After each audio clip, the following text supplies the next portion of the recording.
we're like the slow motion scene of like an action movie, like walking in like we're gonna change it all. But like it's also kind of like a big responsibility. It's like we're not gonna be the ones to do everything. Obviously other people exist, so we're gonna have to maybe like do some transformative work within other generations. It's not gonna just like us like flipping over tables and being like, this is what this is now. Like let's stop being so binary with our terms, and like let's stop putting like blue socks on the boys and like pink socks on the girls, and like we're not gonna be like, the only generation that's gonna be like a part of this change. But it's very interesting to be kind of like the people that are associated with like this ushering of progress.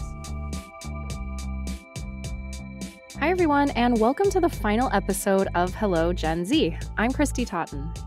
And I'm Abby Hamblin, and I don't even know how to feel right now. We've had such an amazing experience spending time with Gen Z and sharing their voices with you, and I'm just sad it's the last episode. I am too, but luckily we're ending this mini-series on a powerful note. So on this episode, we're going to talk about how Gen Z wants to change the world, literally.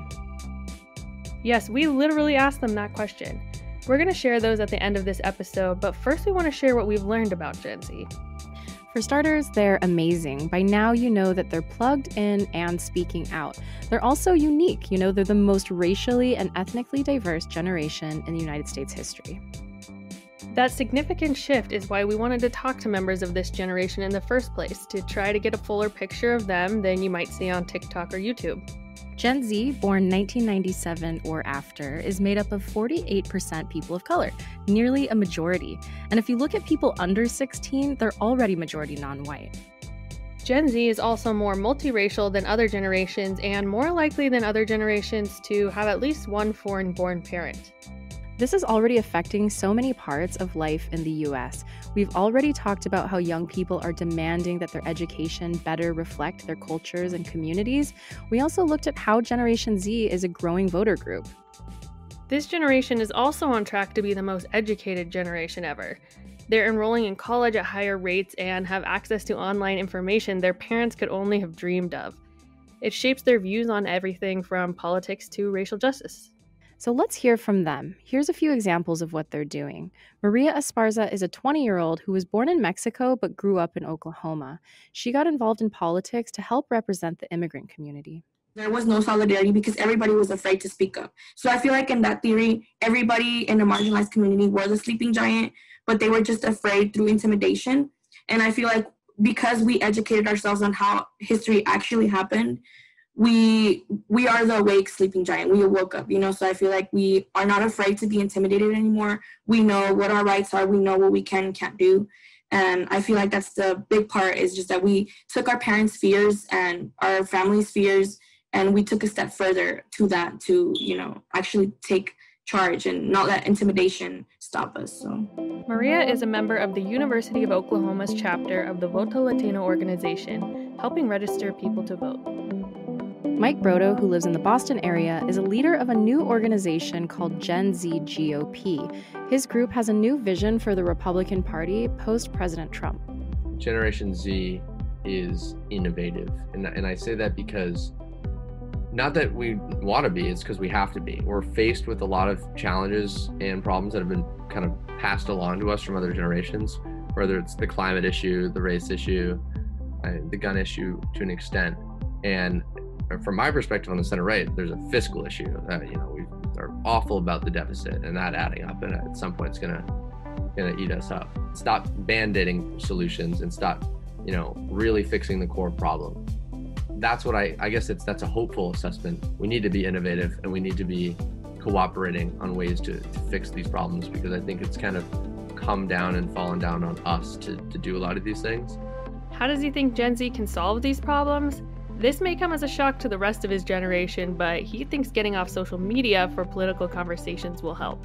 You shouldn't be having Facebook, Twitter comment arguments about politics. Like, there's not enough nuance there. You're never going to agree. You're just going to be really angry. Maybe call this person up, meet them when it's safe to do so at some point, and speak in person about what the disagreement is. Anaya Brown is a Black 20-year-old from New York who turns 21 this week. Happy birthday. And she's one of the members of Gen Z who wants to be involved in politics going forward. She's already worked on multiple campaigns for the Democratic Party.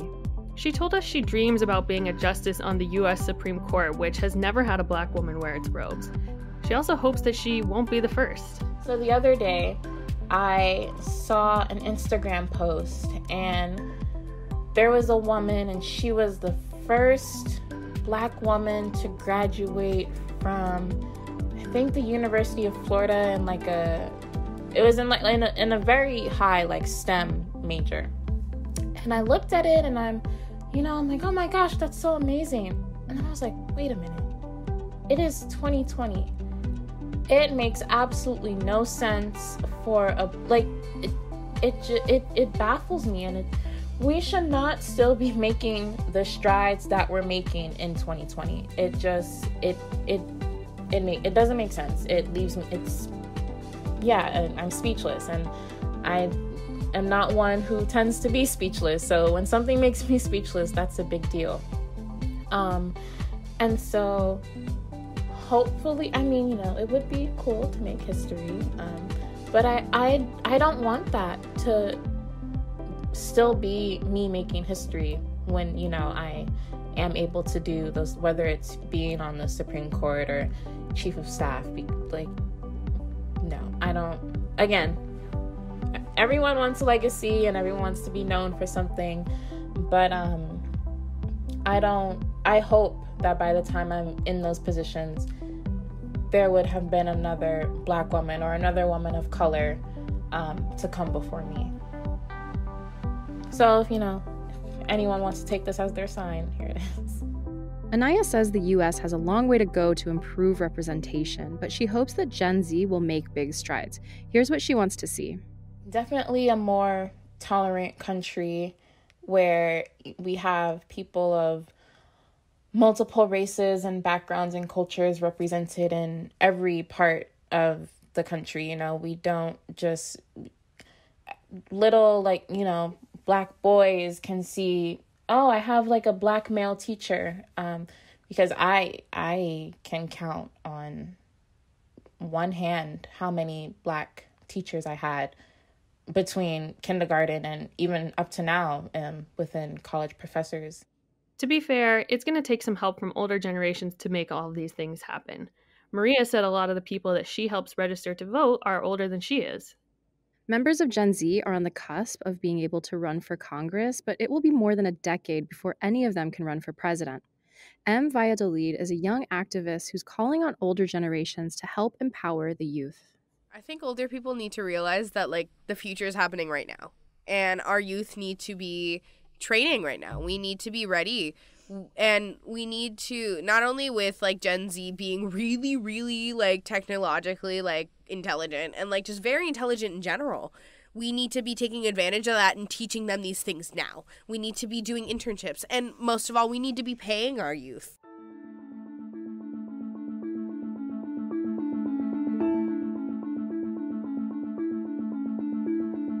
We can't really talk about the world Gen Z lives in without talking about what may be the subject they care about most. Climate change. I'm really into climate change. Climate change, I think, is a big one. In 50 years, I'm going to be alive, hopefully. I'll be 71, and I want to be able to live on a planet where I can breathe and where there are fish in the oceans. Last year, Amnesty International did a global survey of more than 10,000 18 to 25-year-olds, asking what the biggest issue facing the world is. Climate change topped the list, followed in second place by pollution.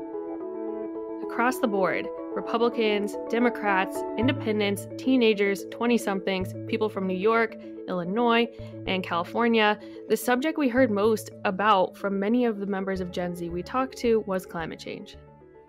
So it's not surprising that one of the most well-known climate change activists is a member of Gen Z. I don't want you to listen to me. I want you to listen to the scientists. And I want you to unite behind the science. And then I want you to take real action. That was Greta Tunberg, a 17-year-old from Sweden who was Time Magazine's Person of the Year in 2019. Her protest outside Parliament inspired young people around the world to walk out of schools and march for action on climate change. We've seen these walkouts right here in San Diego County. At least, that was before a global pandemic. Olivia Seltzer is a teenager from Santa Barbara, California, who created a Gen Z newsletter called The Cram.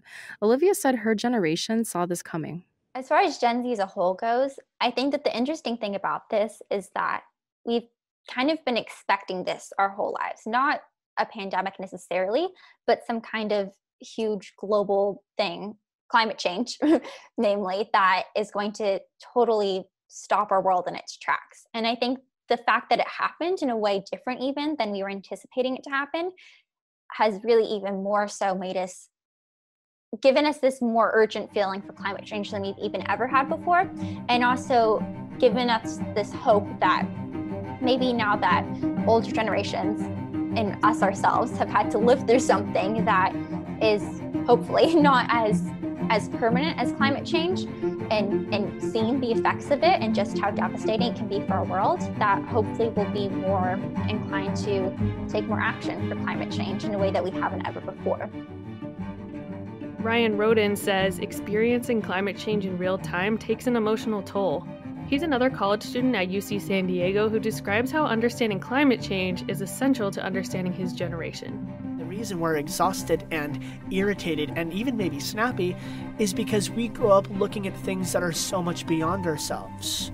We grow up looking at a world that is dying, and there's nothing that we as an individual can really do for it. When you talk about putting up your bootstraps and how you got yourself a job and how you landed yourself a position and you worked for it, I myself cannot save 20% of the Amazon rainforest, and that's just a fact. So the real perspective and the real understanding is looking at the fact that we don't have micro issues. When we engage and why we are exhausted and why we work is not for ourselves anymore. Why we work is not really for our own benefit, because we're looking for a world. We're looking for lives that are not our own. We're looking for life in general sometimes. As we mentioned on the last episode, climate change is less of a political issue for Generation Z. So according to Pew Research, Gen Z Republicans are more likely than older people in their party to agree with scientists that humans play a role in climate change. Luckily for Gen Z, public opinion is starting to shift on this. 60% of Americans now believe climate change poses a major threat to the US compared to just 44% back in 2009. Gen Z feels like it's not seeing enough done to confront an existential threat. Chelsea Crown is a 22-year-old from Walnut Creek in Northern California. She sees climate change as the priority issue in the 2020 election. The number one thing that I think about when I think of the election is the future. And I'm not even talking about like the next 4 years, I'm talking about long term. Because, as I'm sure you know, the UN has issued a statement. We have 12 years to fix climate change before the world goes bye-bye, basically. And I don't think it is emphasized enough in the current campaign that the person we are picking, if they do not put the pedal to the metal and enact some policies that is going to really effectively combat climate change, then it might be too late for the next person. And there might be nothing that the person who, after, whoever the next president is, whether it's Trump or someone else, can do about reversing the horrific impact we've had on our planet. If we don't have a planet that's habitable, then what kind of platform are we going to have to argue about everything else? Many members of Gen Z expressed to us that they feel an urgency to start solving some of the problems that other generations haven't sorted out yet. And that takes working together and holding each other accountable. Here's Chelsea again. My generation, on the one hand, is very politically active, and on the other hand, is quite happy to sit at home. It's like an armchair activism. So the amount of people that I see like, go vote on Twitter who didn't actually vote, staggering. If everyone did what they say that they're going to do on Twitter, then the world would be a very different place. I think the world would be a very different period if the same amount of youth turned out as the same amount of, the older generation. I think we'd be living in a very different America.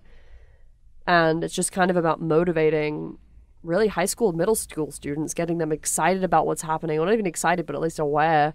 So by the time that they become my age and they are able to vote, that they care, they give a damn about what's happening. Because ultimately, it's very difficult to convince someone who already is turned off, like, why they should care. But if you can get people young, if you can get people interested before they kind of turn off in their, late teenager years, then I think we'd be looking at a very different world.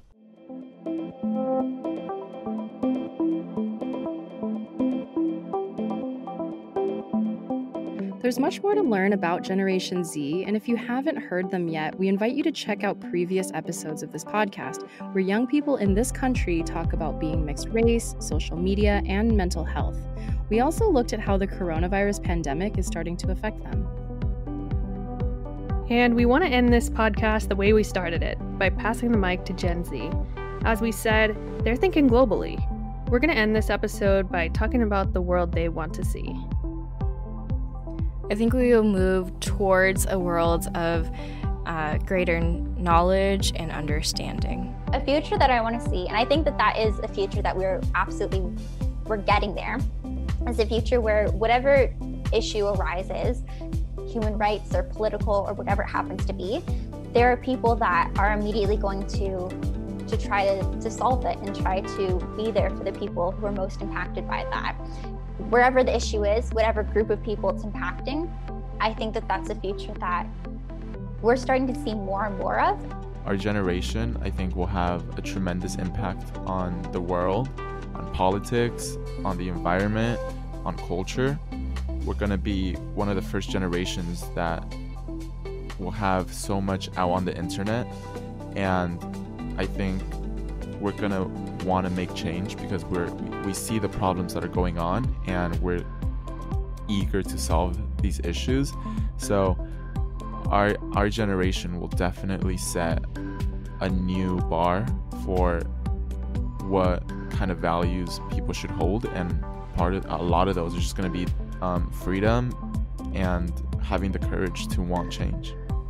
I think Gen Z will change the world through empathy and understanding, because even though, as I said, we are different, we seek to understand each other, I feel like, in ways that previous generations didn't necessarily do.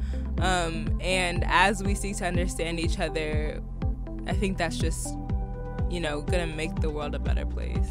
We'll have so much change. I feel like there will be, especially the United States, I feel like there will be such positive change, especially for the people, since we've seen the people in America so divided over these past few years.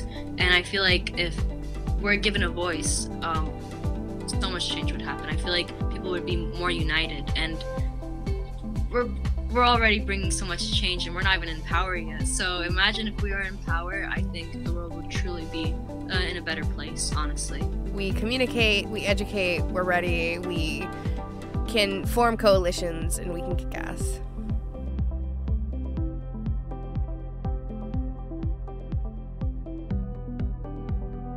To everyone who has listened, reviewed, told a friend about our podcast, or even sent us a note on social media, thank you so much.